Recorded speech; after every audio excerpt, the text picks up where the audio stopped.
Pemirsa, selama PPKM Mikro di DKI Jakarta, sejumlah tempat wisata terus menerapkan protokol kesehatan secara ketat. Seperti di kawasan wisata Ancol dan Taman Mini Indonesia Indah.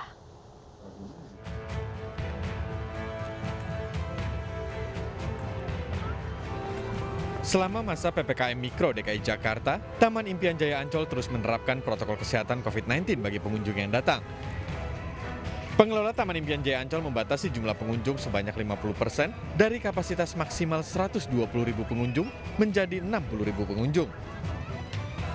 Sejak pukul 6 hingga setengah 10 pagi sudah 2.000 lebih pengunjung yang menikmati akhir pekan di kawasan Taman Impian Jaya Ancol.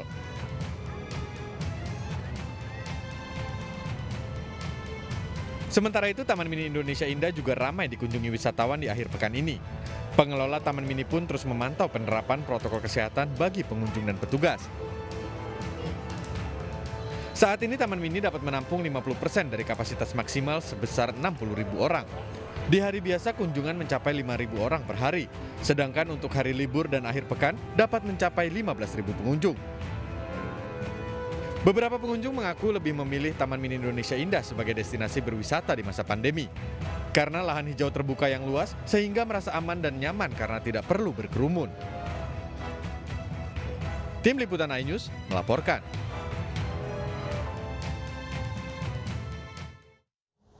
Ya pemirsa, kasus COVID-19 di Indonesia masih terus bertambah dan hingga siang tadi tercatat jumlah penambahan sebanyak 5.656 kasus baru di Indonesia. Berdasarkan data Satgas Penanganan COVID-19 hari ini, tercatat sudah 1.455.788 kasus terkonfirmasi dan 1.284.725 diantaranya sembuh. Sementara total yang meninggal dunia saat ini mencapai 39.447 orang. Majelis Ulama Indonesia membolehkan penggunaan vaksin AstraZeneca yang mengandung babi dengan alasan darurat. Sementara BPOM dalam evaluasi terbarunya menilai manfaat vaksin AstraZeneca lebih besar dari risiko yang ditimbulkan.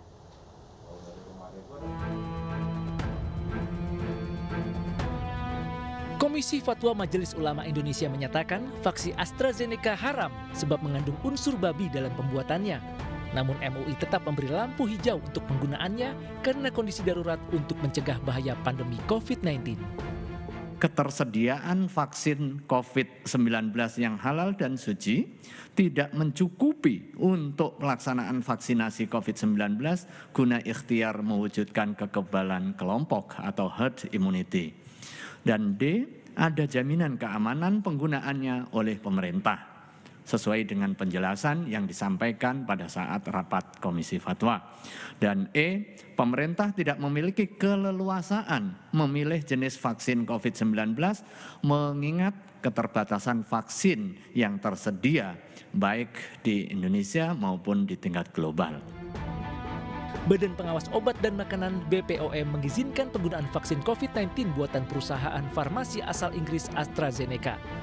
BPOM telah menyelesaikan kajian bersama tim pakar dan menilai manfaat vaksin AstraZeneca lebih besar dari resiko yang ditimbulkan. Saat ini angka kejadian COVID-19 global termasuk di Indonesia masih tinggi sehingga walaupun pemberian vaksin dimungkinkan adanya menimbulkan kejadian ikutan pasca imunisasi atau KIPI, namun resiko kematian akibat COVID-19 jauh lebih tinggi. Oleh karena itu, masyarakat tetap harus mendapatkan vaksinasi COVID-19 sesuai dengan jadwal yang telah ditetapkan. Sebelumnya BPOM sempat menangguhkan sementara AstraZeneca usai laporan dugaan kasus pembekuan darah di sejumlah negara Eropa setelah divaksin. Sedangkan Indonesia baru saja mendapat 1,1 juta vaksin AstraZeneca pada 8 Maret lalu dengan tenggat kadaluarsa cukup tipis yaitu Mei 2021. Tim Liputan iNews melaporkan. Pemirsa, pertandingan seru akan tersaji dalam babak berempat final FA Cup. The Blues Chelsea akan menjamu Sheffield United di Stamford Bridge. Duel tersebut akan disiarkan langsung di iNews besok pukul 8 malam. Dan informasi tadi mengakhiri kebersamaan kita dalam iNews sore hari ini. Saya Wilson Purba. Dan saya Bernadette Ginting pamit undur diri. Terima kasih atas kebersamaan Anda. Sampai jumpa.